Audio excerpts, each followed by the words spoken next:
All right, review for Revenge, 2017 French film by Coralie Fargit. If I'm mispronouncing that, I'm sorry, and written by her too.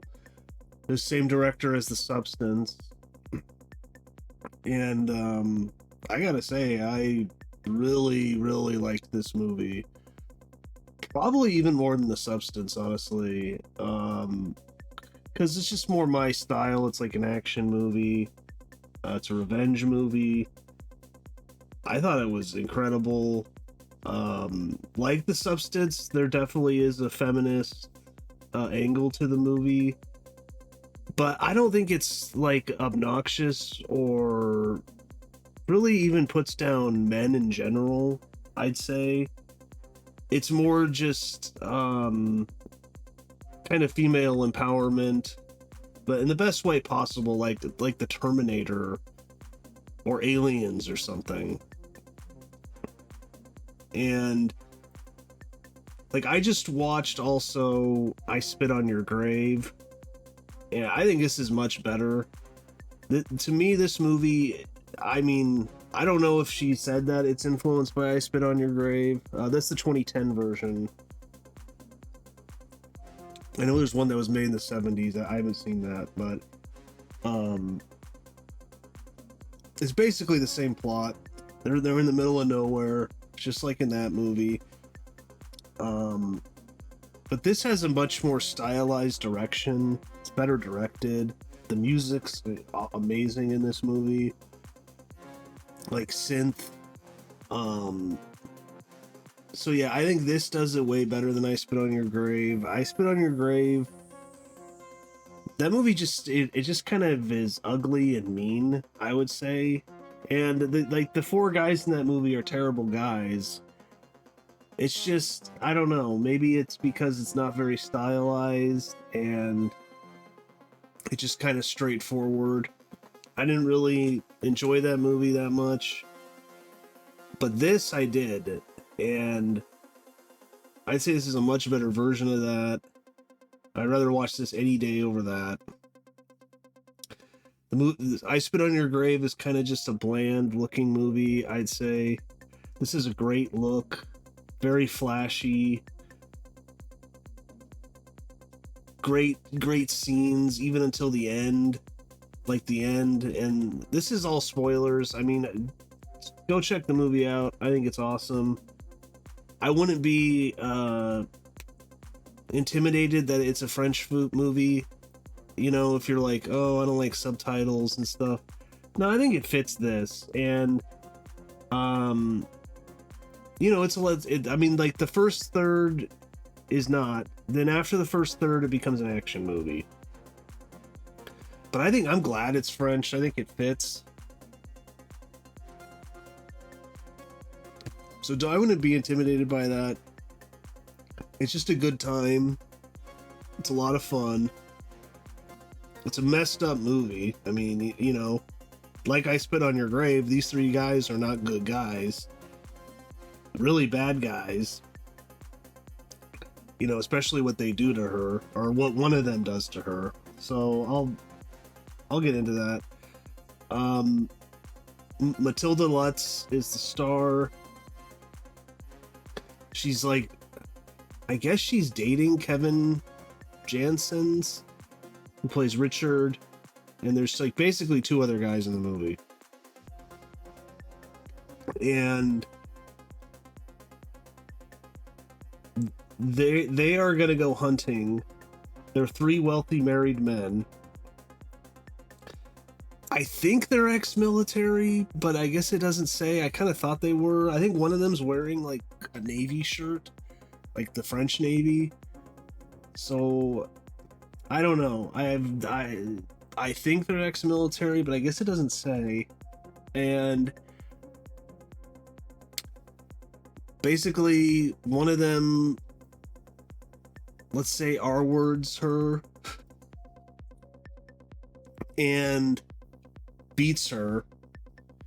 Not her boyfriend, because he leaves to go do something for a few hours, and then he comes back Obviously, she's like all pissed and angry, obviously.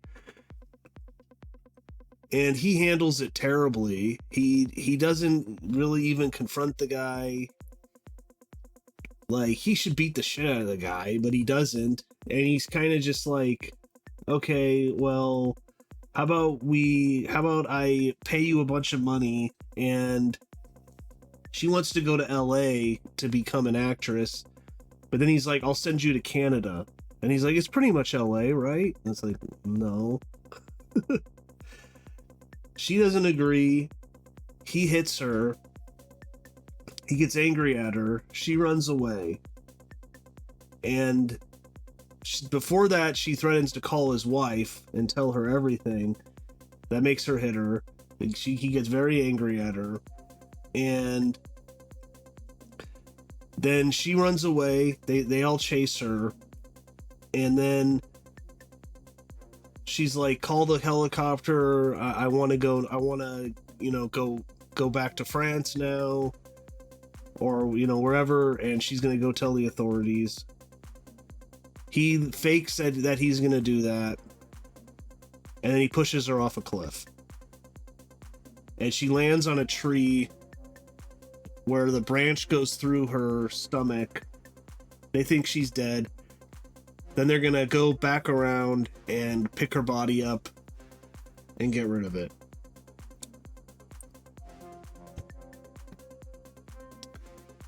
Now, when you watch this movie, you may go, there's no way she survived that.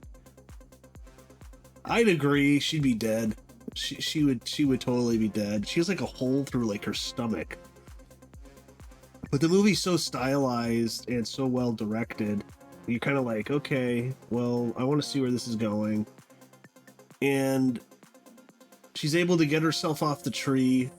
Obviously, there's almost like a crucifixion kind of pose going on.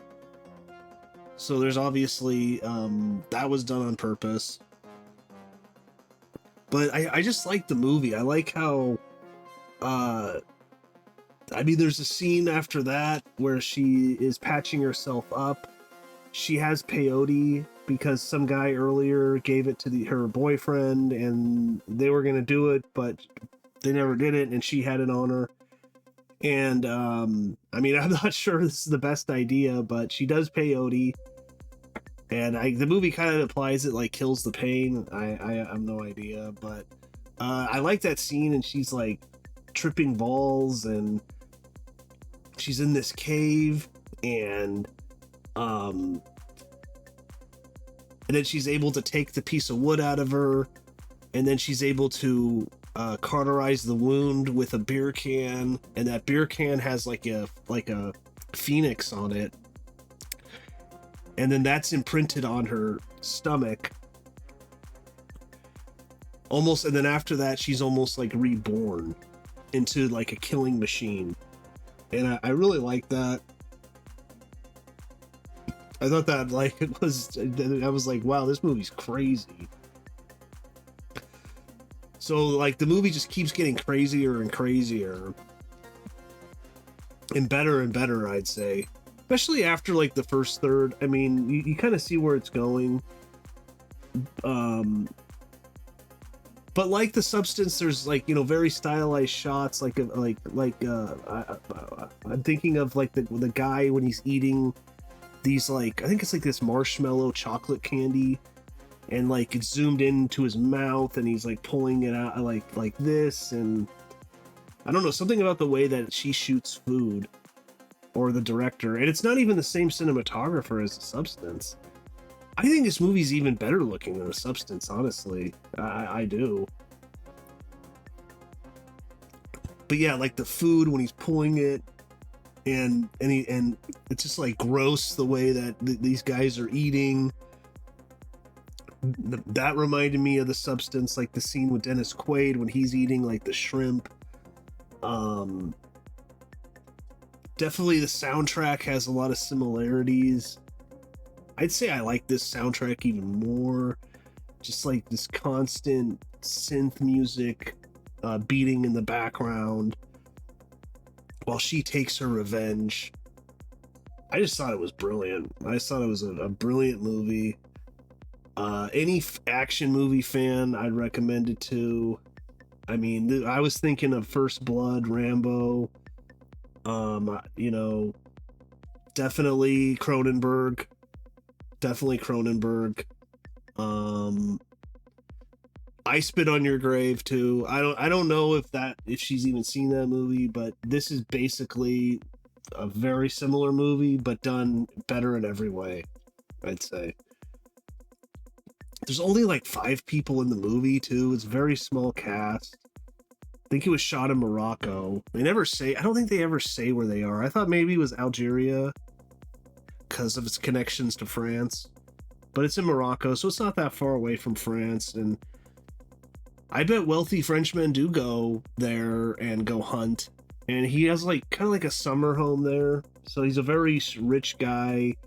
You know, he's got a Range Rover, and they have bikes, and they have guns. But yeah, it's just, man. Yeah, another great shot in the movie is the very end.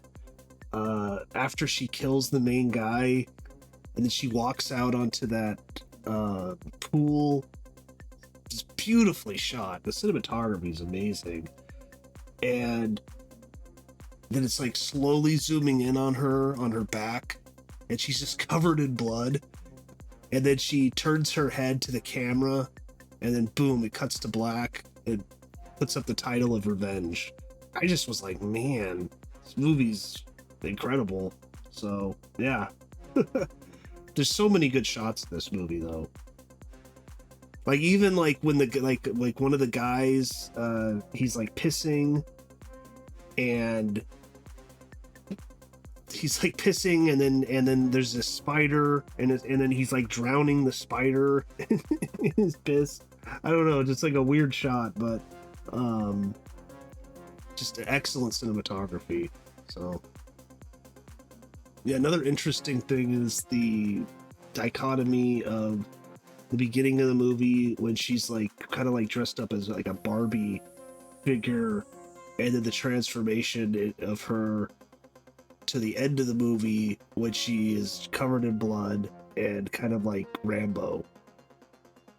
So it's like you could have both, which is interesting. I think in the trivia there's something about that. Of the film's early scenes that view Jen through a male gaze and shows her dancing with men, Farjeet said this was done because she wanted to embrace the fascinating, polarizing image of Lolita. Jen can be empty and stupid and an object of desire if she wants. It shouldn't lead to R word.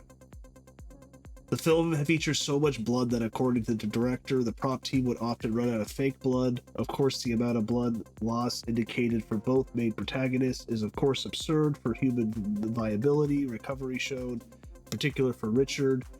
Even at most, completely, the human body has only 5 to 6 liters available. Blood out shock to shut down hypothermia shooter would result from that shown. Yeah. Principal photography began on the 6th of February and wrapped 21st of March 2017. So, I mean, you know, there are some cliches, like there's some parts where they could have killed her, but no, they have to keep talking to her when they're beating her and say, you know, like screw you, and like there's one of the guys who's kind of fat. He's the first to die. He decides to drown her in a river because when she gets away, they start looking for her. He's the first to find her. And then she has a knife on his side. And I was like, watch, she's going to grab the knife and kill him. And she does. So, you know, some parts like that, I'm like, come on, you know, it's like in James Bond, like when they have Bond, no, they just rather talk to him and beat him a little bit and talk to him more, and then he gets away or he kills him. So yeah, she pulls the knife out, she shoves it in his eye. A brutal scene, especially later when the other guy who started this whole thing, He's like washing his face in the river. This is like the next day. Then the guy's bloated corpse appears right next to him and he freaks out. Great effects too, like with that, with his corpse, it's just disgusting and bloated.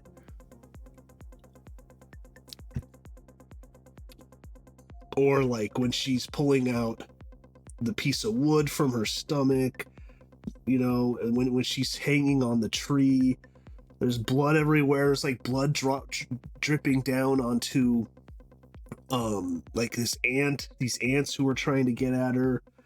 Just amazing shots, I thought. And then at the end, when she's hunting the last guy in the house, and there's just gorgeous blood everywhere. I was thinking of Tarantino too, and like 70s exploitation movies. And she shoots the guy and he hits him in the stomach, and then he's just bleeding everywhere. And then he gets like, not tinfoil, but Reynolds wrap or whatever, and he wraps it around himself. And then in the end, he's like strangling her, and of course he has to talk to her. And then there's a line, and it could be like it's a feminist line or something, but he's like, women, you always have to put up a fight. Why do you always have to put up a fight? And it's like, well, she's trying to survive, dude. Like, can you blame her? But then that scene's great too, because he's got this open wound on his stomach, which he wrapped.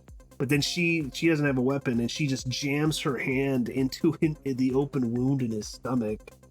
Oh god, that one was like, I didn't even see that coming. I was like, it's like, is she got a knife or something? No, she just jams her hand into the guy's open wound on his stomach. And then blood is gushing everywhere, and it's in this hallway, and the whole hallway is just full of blood. And yeah, I was definitely impressed though. I'm definitely impressed. This, Skip, I Spit on Your Grave. Just watch this. It was filmed in Morocco. Farjeet was a director. Says that whatever big inspiration was Spielberg's Duel, because it manages to generate tension using so few elements: a car, a truck, and that's it. Okay, yeah. She mentioned Wild at Heart. I haven't seen that. Drive, Under the Skin. I can see with the synth music with Under the Skin. And the films of David Cronenberg are referenced for her film in her pitch to potential financiers. The music was inspired by the works of John Carpenter, Etienne Yamut, and Thomas Bagaltier. I don't know. I'm butchering those. I think they're French.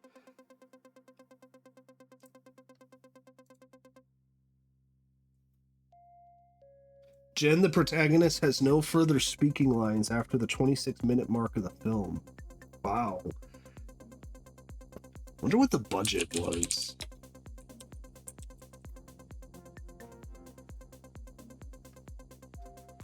$2.9 to $3 million. It's saying it made less than $1 million. I guess it flopped, but this movie has a following now, especially after The Substance. I bet a lot of people are watching it.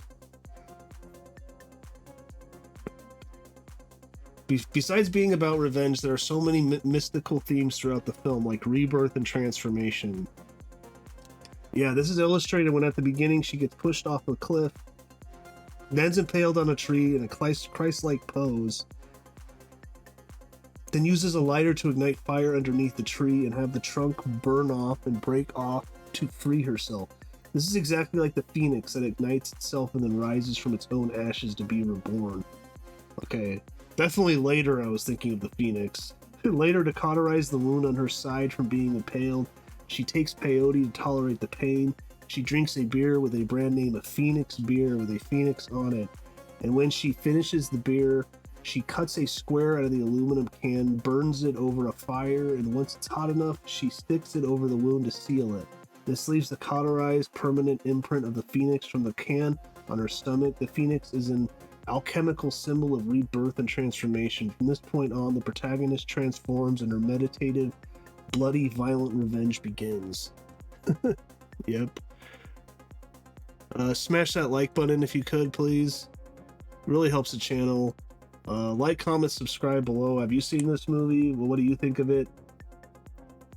Did you enjoy it even more than The Substance? I did, I think, and I liked that movie a lot. I thought Demi Moore should have won best actress, but you know, it's just funny. It's like The Substance is kind of about how women are kind of pushed out of Hollywood or the entertainment industry after a certain point because of their age. And Demi Moore doesn't win, best actress, but a hot young thing does. And it's like, isn't that kind of like proving the point about Hollywood? But are they so thick they don't understand that? I just thought that was funny because I was like, watch, she doesn't win and some, hot young thing does. And that's what happened. I just thought that was funny. And it sucks for Demi Moore because she was amazing in that movie. But I mean, even the directing, I think she was nominated for directing too, but she didn't win that. Coralie Farjeet, but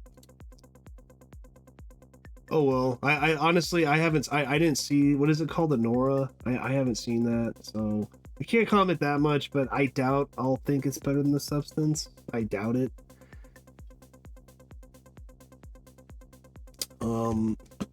But yeah, I just really like the movie. I mean, there's certain things that are kind of ridiculous, like she has a flashlight, this guy's chasing her, she breaks it. It would just be a little tiny bit of glass, but he, of course, steps on the glass because he took off his shoe, because the guy's an idiot. It's like, don't take your shoe off, man. Shoes off when you're in the middle of nowhere. And then that's ridiculous, but great practical effects in that scene when he's trying to rip out the piece of glass from the bottom of his foot. It was just like, oh gosh, it hurts so bad. And there's blood everywhere, and then he's trying to start his car, but he has to push down on the brake, which causes blood to gush out of his foot even more. Jen drops and shatters glass when she first sees Stan, then steps forward, just barely avoiding the debris, just likely foreshadowing Stan stepping in the glass when he's chasing her later.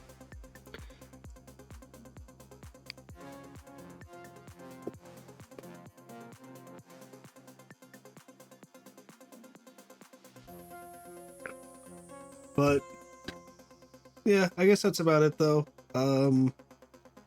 I just really liked it. The kills that she does against these douchebags are great.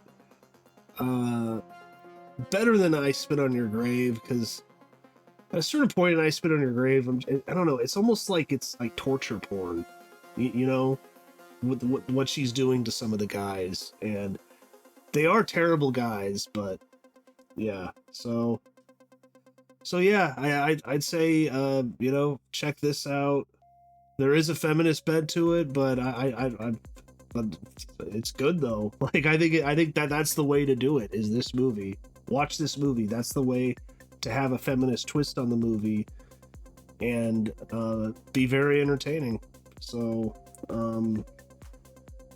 yeah, and the main star Matilda Lutz does a great job. Even though you could, let's say, I don't really buy some of this. But I think because it's so stylized and well directed, you do buy it. You could be like, well, she's barefoot, and that she's in this very hot desert. I don't even know if you could walk around on that in the desert when you're barefoot like that. But yeah, maybe just don't take it too seriously, and just have a good time. I mean, the movie's like an hour 48 minutes. Probably like an hour 40, 45, 40 without the credits. So I didn't have a problem with the time. It's a little bit over an hour and a half, you know, but I had a really good time with it. So definitely check it out. I'll be interested to see what the director does next. I think she's really talented, and yeah, so but that's about it. See you next time.